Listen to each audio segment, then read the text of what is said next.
Hello, Patricia O'Connor and Frida Darcy here on another fine Saturday, and we find ourselves in our little one-bedroom flat in Alameda. I got a new shipment in of some Boone Bonsai mix and some nutrients that I probably won't be needing for a minute now. And I thought while I had you here, I would continue the discussion that I started a few days ago regarding watering and my little thoughts on it as a process. Whether you're talking about garden plants, yard plants, watering is definitely an art. And if watering can be done overly and badly and underly and badly, and oddly, both of those sometimes look the same. If you underwater, the plant doesn't take up the food it needs and the nutrient it needs, and it loses too much water out of the leaves and dries up and shuts down. If you overwater, it has the same effect as if you were standing in wet socks all the time. You would have a skin issue. It gives the root tips, which are the newest parts of the tips, it kills them. And then they can't take up nutrients, and then the plant is not able to take up nutrients, so it starts showing you all these vitamin deficiencies. And if you haven't figured it out by then, you may chase your tail. So if you were just as, there are two ways to do it. Like I said, you can overwater or you can underwater. And if you want to know what it is you're doing, look in the mirror. No, I'm serious. Are you the type of person who is a perpetual worrier, or are you a slack ass? There's both good and bad and to be said of each. But if you're a slack ass, you're probably underwatering it. And if you are a perpetual worrier, you're underwatering it if you're a slack ass. And if you're a perpetual worrier, you're probably standing there with the water bucket, giving it more water than it needs and destroying the root tips.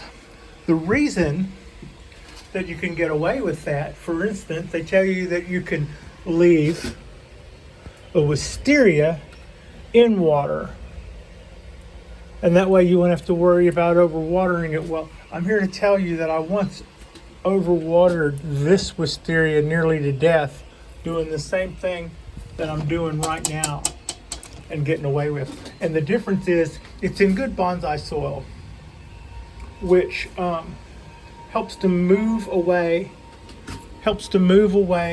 the water, and then it dries out, giving the plant a moment in between wet and dry. But to be clear, the reason that works on a wisteria, well, I'm saying people have been known to just in the summer months leave their wisteria trees in a vat of water. It's not, even when that works, it's not like it's a great thing. What that is doing is it's killing the root tips before it drowns the tree. That's all. And even the people who are on the know what it's doing, will call it that, a self-pruning of the root tips, because they're standing in water. It just has the same effect as cutting them back. Where the overwatering showed up here first for me was on all of the trees that say, "Don't you dare overwater me." And they were all trees that have been in my possession and have been doing fine for a little over a year. So even though it's a mixture of pine trees and oaks, the one thing that they had in common was my bright idea. to put all the pots, bonsai pots, in pans of water to head off any potential water issues with the downstairs neighbor. So I wasn't having any issues with these guys. I just don't want any. And so what that did was in about a month of not really paying attention to that, I nearly lost a couple of trees, and they are all showing signs of recovery. What I have to do now is, like, for instance, the last video I did, I checked the soil on this one. And to check the soil on this one, you would look and see that the soil on top is dry. And then you would scratch underneath and see that it gets darker. That would, as teacher always says, would tell me that tomorrow is the time to water. Meaning that actually tomorrow is the time to perform that test again. And if it's still darker below the surface, check it again later in the day. The last time I did a video, I did that. It was late in the day, almost 7 or 8 o'clock, just before the lights went out. And I said, it's dry, tomorrow I'll water it. So that meant that yesterday it got watered. And today you can see that it's a day away. So kind of the hard thing is when you catch yourself over watering, you have to let it dry out. But then when you can't freak out about that too, you have to know that when it dries out and it's been dry for over a day, you probably need to water again. But just go easy. We got to ease back into this. We probably wrecked a lot of little root tips, but the tree's already responding nicely. One thing it did almost immediately, the day after I took them all out of the pans of water, they stopped getting yellower. It's like the problem stopped getting worse day one. And I'm like, am I really seeing that? Yep, I really was, because the next day it was even better. So yeah, and what made this guy look not a little worse than it was, but what certainly wasn't helping the situation was that it was also happening while the oak tree was having a new flush of leaves. So the old leaves were on their way out. The old leaves were susceptible to whatever comes along, and then Pat invites spider mites with plenty of water. So, which is the other thing that happens. You can have powdery mildew, goes way up, spider mites go way up. All these other issues can cause to go way up. And otherwise, this little oak tree is going to take water at less of a rate than this bougainvillea, which is a tropical. However, this little oak tree is in a very tiny little pot that will dry out soon after it's watered, no matter what's in there. And also, this tree is susceptible for heat damage because of the amount of heat that can be created in a tiny dried out pot like that. So those are all the variables on that one. This one, it has the same tiny pot situation, not as much, but the same tiny pot situation, but I don't have to worry about overwatering it quite as much because it's a tropical. So there's not going to be a blanket. Probably not going to overwater the cypress no matter what I do. Having said that, now my Cork Bark Oak, it is a dry, hardy tree. It likes a dry environment. Where I repotted it, I can still see where that part of it drains better than the trunk mass that's just below the surface here. So I have to wait for this to dry out before I can water again. And I have to, that's what I have to do there.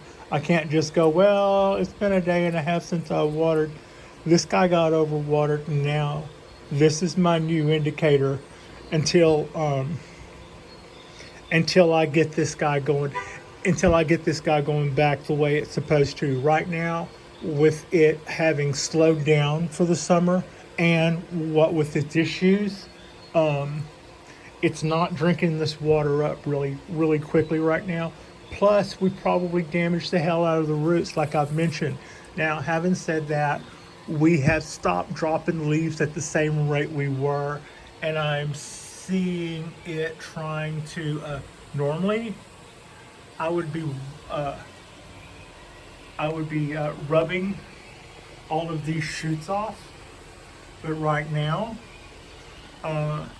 for instance, I've been looking at this and going, if you don't back bud, pretty soon I'm going to cut you.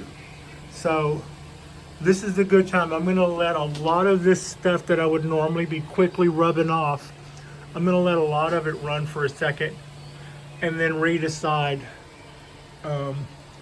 what my branches are going to be. I mean, I think I'm pretty still.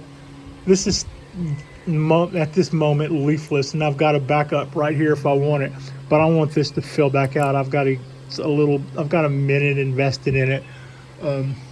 Not a lifetime.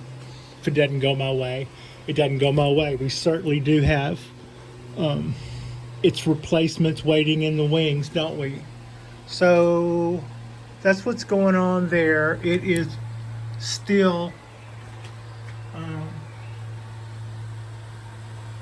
showing that there's plenty of opportunity to for branches or placement of branches or redoing just about anything we want to do to the Cork Bark Oak. And I'm really happy with this tree.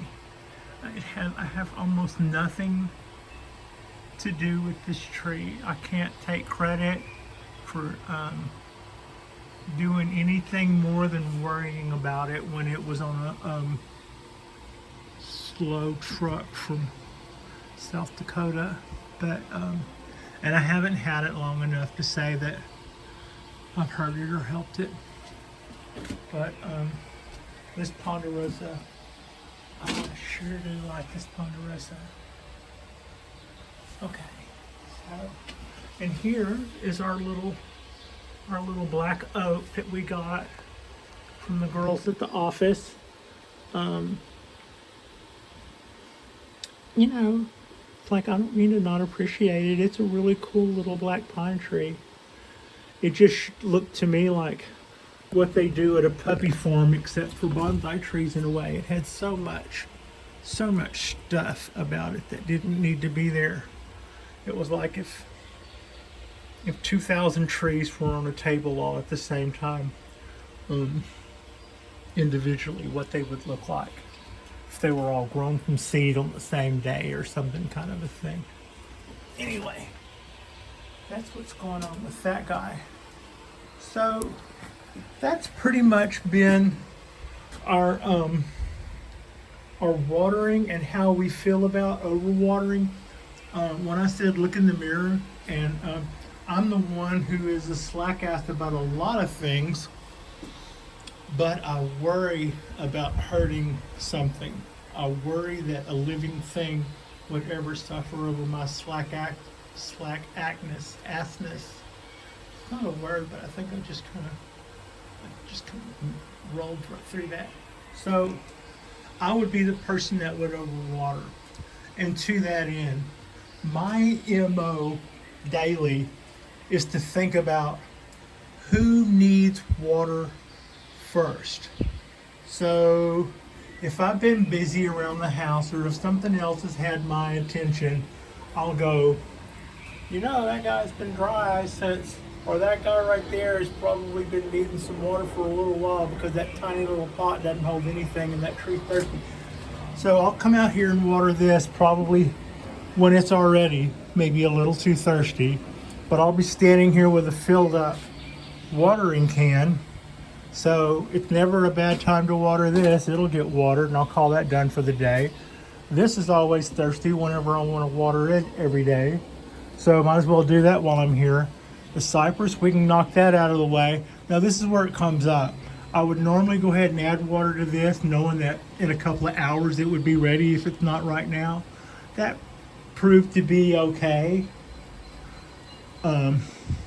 until something else plus that happened.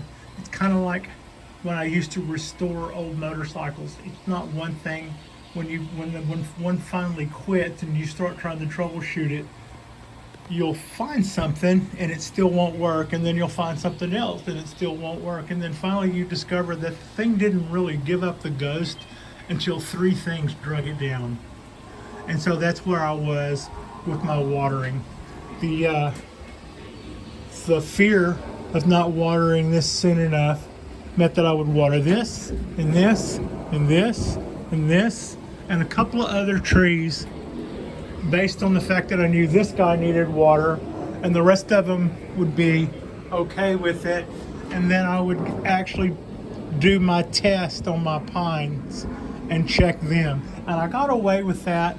Also the maples. The maples can usually take water whenever you want to give it to them. Don't pour it on the leaves. Hard to do in a forest, not pour it on the leaves and give all the trees water, but that's how that gets weird. So I got away with my system. Also, when you talk about watering and a system, you're already putting two words together that really shouldn't belong together. A watering system is a great way to do one of those two things over or under, because trees are more individual than that. Excuse me, their species are more individual than that, and the days and the climate and the time of day is more individual than that. So I haven't really seen a good sprinkler system yet for me. I mean, maybe you live somewhere where that's the way to go. But you're just as likely to live somewhere where if a sprinkler comes on every day, everything's going to get overwatered and die because it's going to rain. So here where I am lucky about one thing though. Most people's gardens are in their backyards. So you have your time of day that you get to call your time and enjoy your backyard. Well, if I'm not here with my trees, but I'm in the house, I'm probably at my computer. I mean, for all of its problems, I'm an upward glance away from my trees at any given time. Which I gotta say, I think is a nice perk.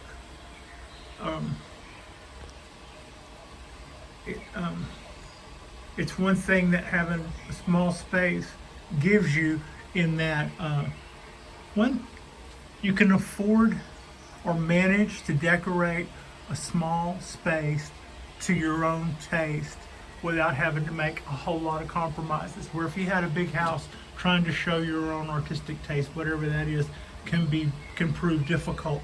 If by the room, if by the front yard, if by the backyard, if by the kitchen, if by the garage. Within an apartment, all I gotta do is rake this good enough for y'all to see it. And Frida's pretty adaptable. So, and as far as being that close to the trees, I'm always right here. If it's hot, I live in a part of California where air conditioning is not that common, and to that end, I do not have one. That is our cooling and heating system. Well, actually, we do have a heater that we rarely use, but we use it sometimes in the winter. And from fall to spring, the door's open. So what it's doing out here, it's doing in there. And pretty lucky, probably. I would say all in all, pretty lucky. So, here's something else. If you've got a certain situation on your mind, you're thinking a lot about it. Like right now, I talked last week about the 3 options I had for how to fix my watering situation. As you can see, I've watered today and I don't have a lot of standing water in here. But having said that, I think the 3rd option was the one that would absolutely cause me the most problems. It's asking for more trouble later down the line to let the water hit the ground and dare it to be there the next day. Some days it'll be rainy outside and the water just wouldn't want to evaporate, and then what? I'm not watering my trees because the trees outside are getting, yeah, that sounds like trouble. So I think I'm going to go ahead and bite the bullet and buy a roll of foiled copper and put a lip all the way down that with a I don't know, some thin strip of something. It'll be probably about that thick and be about that wide. Let's see, I'll show you on this. So picture something that's a pretty thin strip of wood but goes there, and I can just put 6 nails down that rail and it stays. 3 or 4 nails down that rail and it'll stay. 3 or 4 rails down there. And just to feel like a bonsai ninja, I can even cut that with my tree saw because it'll be thin material. Probably not much unlike these. Hey.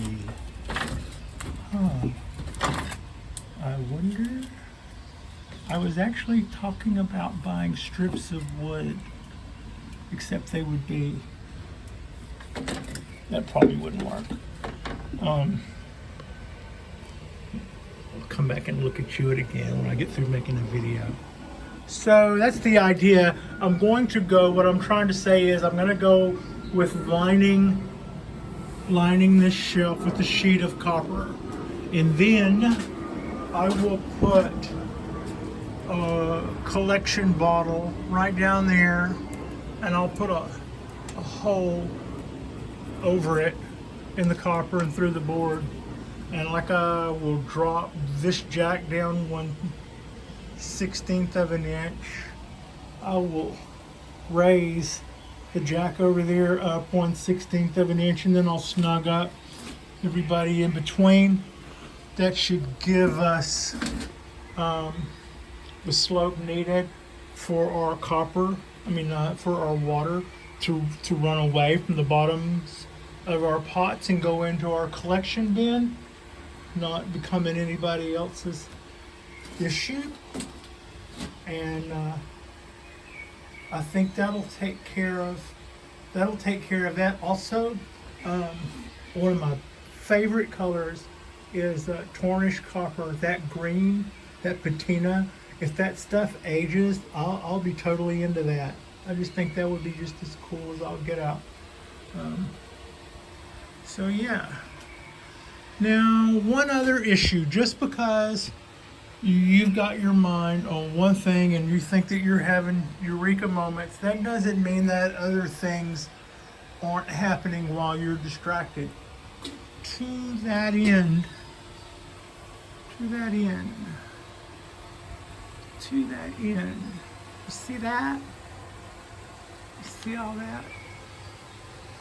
If you look up these trees in the Wikipedia or whatever, it will describe that as a cypress tree color.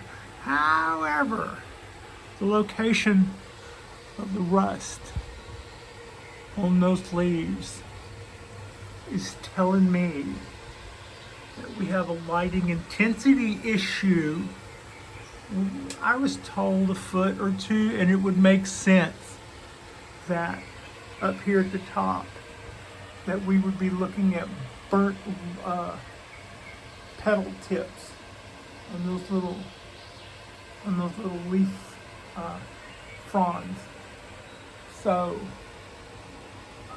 2 things. One, past experience with other plants tells me that the first flush of leaves may do that, whereas the second flush of leaves may better adapt to the higher UV, thus the UV damage, I think is what that is. The other sign is that, Patricia, you're giving your plant sunburn. You need to take those down a block or two. So the same problem I was having trying to raise these trees, and it was a good thing. Sometimes the stuff you're not able to do is life watching over you. I wasn't able to raise those trees as high as I wanted to and place them on that pedestal. And then 2 weeks later, I discovered that had I done that, that burn would be a lot worse, and I wasn't going to be able to raise those lights any higher than what they are right now. However, I've got, I don't know, what is that? I started to say 6 inches, but that's bigger than that. That's probably 8 to 10 inches. I can drop the planter down more than enough to not have that issue. The third option of that would be to go ahead and top them. But do you know, I don't think this is a bad working height. I would just assume the tree harden off at that and hold there. And I think dropping it down one cinder block height, and then while I'm doing that, doing something a little bit more, you know, a little less half-assy there would be great, because that doesn't look, you know, it's not going to go anywhere unless the blocks fall out from under it, and they're not going to fall out from under it with that heavy-ass planter on it. But that's not to say that a good shake couldn't knock it down regardless, and that probably wouldn't help it. That I've got 2 blocks under one side and one under the other. So I'm not worried about it unless the stuff hits the fan, and in which case I'm going to have more problems than that, I guess is what I'm saying. But that's not really the right attitude. I can address both when I drop it. So my next projects will probably be order my roll of copper sheeting. I'll measure it. I do like the idea of it rolling up here and me attempting to roll it down this edge and then come flat out. And then I don't want it to run down here. I should probably already have my wood facer board in place so that it can make that lip. And I would literally probably try to do that, since I don't have a lot of metal tools, and nor do I want to invest in any. Past life, I had 3 generations of my family's tools, and I walked away from all that. Then I got into bonsai and went, tools! So, yeah, no. I could probably do that roll with a spoon. Yeah, that's what I'm thinking. Or a wooden dowel rod that was shaped by me to a good shape to not puncture copper sheets. So that's what's going on there.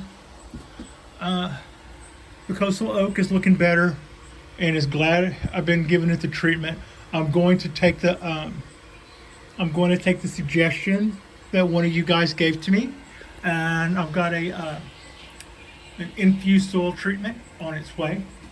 The Japanese black pine is not going to be fully green for a minute, but it is looking a lot better and is a lot happier with me since I stopped overwatering it.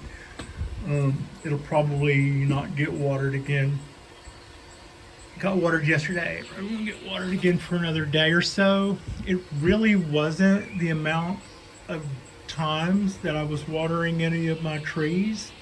I was borderline overwatering it right up until the time I just started breaking out those drip trays, and that actually was what changed everything.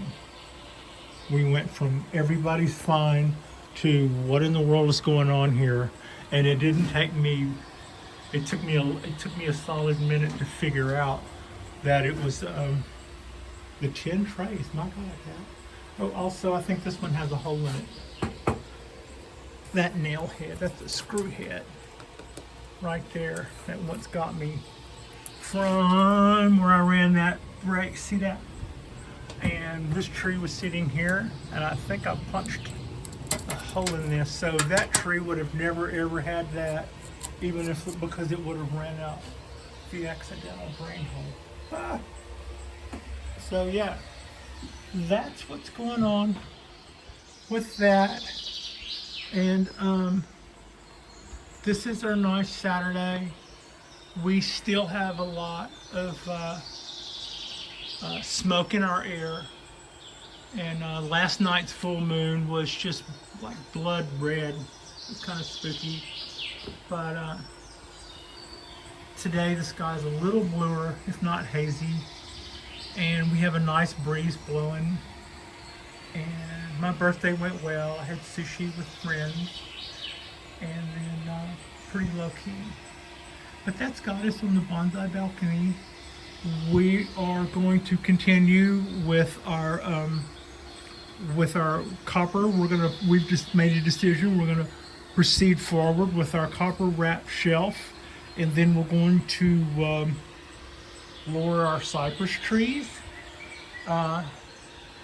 Whatever one cinder block height is, knowing that we can put it on the ground. It will drain just fine because the pot has feet. So if we set the pot down on the ground, it would drain just fine. But I think if I make a nice arrangement with those cinder blocks the way I had it before, except just one high, I think that would look nice and be best. To be the bestest. So yeah, that's us. Like and subscribe, and thanks so much for watching.